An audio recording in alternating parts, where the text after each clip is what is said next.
What is up, my fellow gamers? In today's video, we are checking out early access for Flame of Valhalla. Like and sub for more amazing game content. We also got a bajillion coupon codes. So if you want to go ahead and jump into this game early, they do only have the C servers available. So just keep that in mind if you go ahead and download the APK file. That's what I did. You don't need to use a VPN. Just go on Google or whatever, search up the APK. You download it from APK Pure. Download that. You can jump right into the game. Here's all of the currently active coupon codes that I was able to find. There is a ton of them. Depending on when you play this, these codes may expire. All right, so first thing I want to go over is the classes. There is a bunch of different classes to choose from, and I think that's what's really awesome about this game.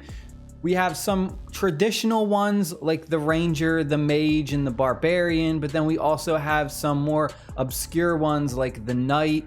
We have the Astrologer and also the Dragon Rider. Behind me, there is 2 empty slots that says coming soon. So we are going to be getting 2 new classes. I don't know when, maybe for global launch or something. Aside from the main classes though, like Knight, Ranger, Mage, you also have some subclasses. So as you go ahead and level up your characters, you have 3 different options for that. So for a Knight, we could go with the Fury Warrior.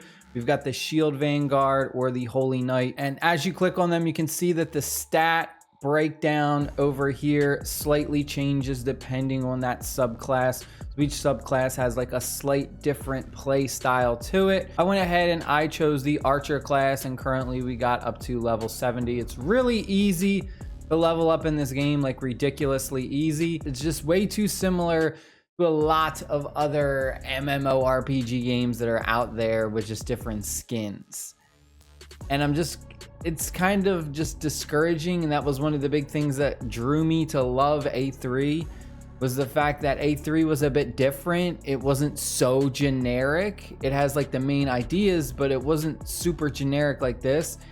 This is just like a very another generic game where you have your traditional things of like, you have your equipment, and the equipment is like the different tiers, and like all these MMORPG games that have come out have like the same equipment style. And then you go ahead and you put your gems in, and you also have wings. You also have pets.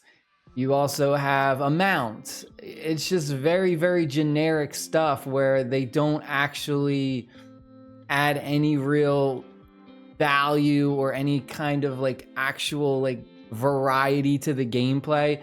It's just kind of like, oh, it's a mount. You're just going to get mount materials. You're going to upgrade your mount, and it increases your combat power.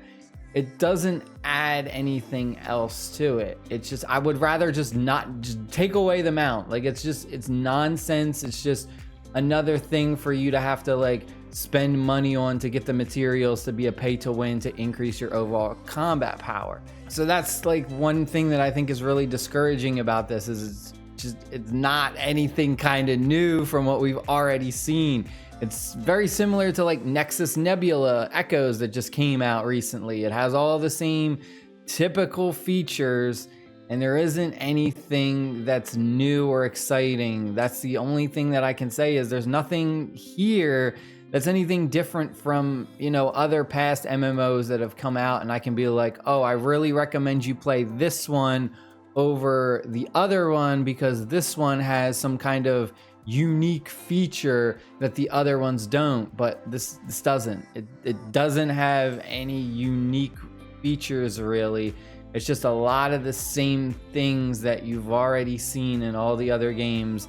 But I will say that it has a lot better graphics. The graphics are a way better than some of the other MMORPG games that have come out. So you at least have that going for it. But other than that, it's very pay to win, which I've noticed a lot of MMORPG games. I feel like genre-wise, MMOs are the most pay to win, and I feel like it's really hard for you to compete as a free to play. Whereas I know like base building war games are very pay to win, but I feel like for me, I've been able to do pretty decently in base building war games as a free to play because it's very grindy, where you can literally like play all day and you can kind of compete with some people. I mean, you're not gonna win like those specific pay to win events, but you can actually like keep your base going. Whereas like MMOs just feel like there's just way too many, there's too many ways for you to spend money and get ahead of other players, especially with this game. Like there's just a million different ways to spend money, and what the game does is it rewards you the more you spend. So some games don't have that, but this game has a lot of stuff, like your daily recharge. Just spending 99 cents in this game, you not only get like your 99 cents pack, but you're also getting your first top-up pack, you're getting your daily top-up pack. So just spending $1 gives you all these extra things, and then like consuming 120 diamonds will get you this, and then when you do this, you get something else. So just like it's constantly encouraging you to spend money, which I know people are gonna be like, well, that's welcome to mobile gaming. Like, yeah, I don't know. I've only been having a mobile gaming channel for over 6 years, right? Just keep that in mind, that this one definitely encourages, I would say, spending a little bit more than some of the other ones. Thing that I just don't particularly like about this game, the world is very, very boring, and it doesn't feel exciting. Again, comparison to A3 Still Alive, and honestly I feel like we're not gonna have a really good MMO come out that's gonna feel like A3. I mean, I love that game, I loved A3, and I might go back to it at some point because I did see that they had a new class, but it's just the environment is very boring for me. It's not exciting. The environment for this game, like a lot of the other MMOs, it's not really truly open world. You can't really like explore and go to different areas. It feels like your character isn't really like living in this like world. It's kind of hard to explain. You may or may not understand what I mean.